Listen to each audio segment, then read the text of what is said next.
మన్యం జిల్లాలో టీడీపీ అభ్యర్థి విజయ్ చంద్ర నామినేషన్ కు జనం పోటెత్తారు. విజయ్ చంద్ర నామినేషన్ దాఖలు చేస్తున్న పార్వతీపురం పట్టణంలో ఊహించని రీతిలో అత్యధిక సంఖ్యలో అభిమానులు, కార్యకర్తలు పాల్గొన్నారు.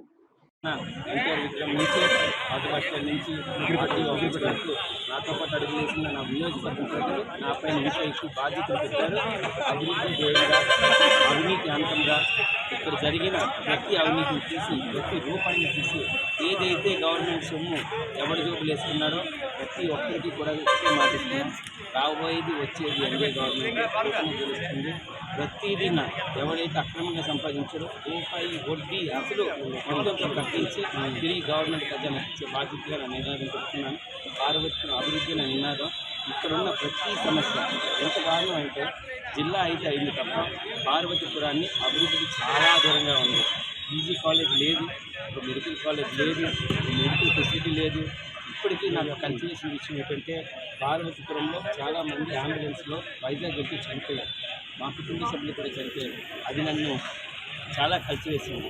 ఇంకా ఏ పార్వతీపురం నియోజకవర్గ ప్రజలు కాదు మన్యం మొత్తానికి కూడా నాకు ఈ వైజాగ్ వెళ్తూ చనిపోకూడదు, అంబులెన్స్ వెళ్తూ ప్రాణాలు పెరగకూడదని ఇక్కడ అతి ఆధునికమైన అంగులు అన్ని హాస్పిటల్ తీసుకొచ్చే బాధ్యత రేపు రాబోతున్న ఉమ్మడి గవర్నమెంట్ తీసుకుపోతుంది. నిరుద్యోగం ఎందుకంటే నిరుద్యోగంలో ఎంతమంది ఉన్నారంటే 28% ఉన్నారు. ప్రతి ఒక్కరికి ఉద్యోగం వచ్చే విధంగా పార్వతీపురంకున్న జీవోత్పత్తుల ప్రకారం భౌగోళికంగా ఇక్కడున్న ఫుడ్ ప్రాసెసింగ్ అనువైన ప్లేస్. ఈ విషయాన్ని ప్రజలతో మాట్లాడడం జరిగింది. వచ్చిన గవర్నమెంట్లోనే ఇక్కడ ఫుడ్ ప్రాసెసింగ్ హబ్గా తయారు చేయడం, ఇక్కడున్న మ్యాంగోస్ బీడీ ఎక్స్పోర్ట్ చేసే అవకాశాలు ఉన్నాయి. ఇవన్నీ కూడా మేము పరిశీలించాం. తద్వారా ఇక్కడ యువకులకి, మహిళలకి అతి పెద్దగా ఉద్యోగాలు వచ్చే అవకాశం ఉంది. అలాగే పీజీ కాలేజ్ తీసుకురావాలని మన లోకల్ మేనిఫెస్టో పెట్టుకెళ్తున్నాను. మంచినీళ్ళు ఇచ్చే సౌకర్యాలు కూడా లేవు. రోడ్ల పరిస్థితి చూశారు, బైపాస్ లేదు, కంపెనీ అడిగే ఉంది. ఎటువైపు చూసిన పార్వతీపురం అభివృద్ధికి నోచుకోకుండా పాలన ఒక్క ఛాన్స్ అని చెప్పి ప్రజల్ని చాలా దారుణంగా ఇబ్బంది పెట్టారు. వ్యవస్థను మేనేజ్ చేశారు. రాజ్యాంగం చెప్పి రాజారెడ్డి రాజ్యాంగం తీసుకొచ్చారు.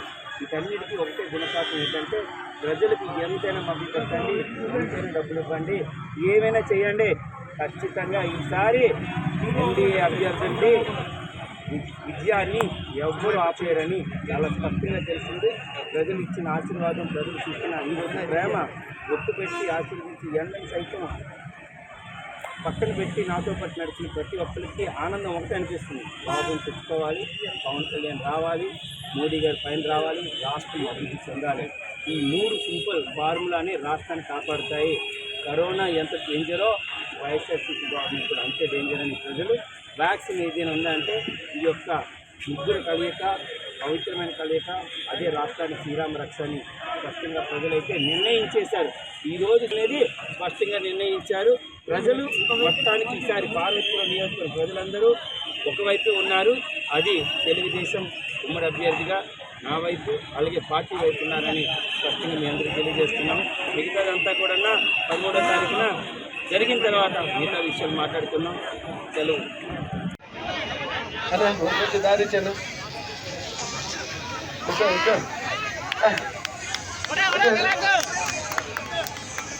తప్పు అలాంటి మాట్లాడు.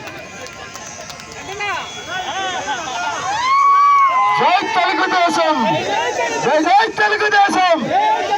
ఎవరికి ఆకలేస్తుందండి? నేను ఇక్కడ అరిస్తే చంద్రబాబు నాయుడు గారికి నారాయణ. జై తెలుగుదేశం, జై తెలుగుదేశం, జై జనసేన, జై జనసేన, జై బీజేపీ, జై బీజేపీ.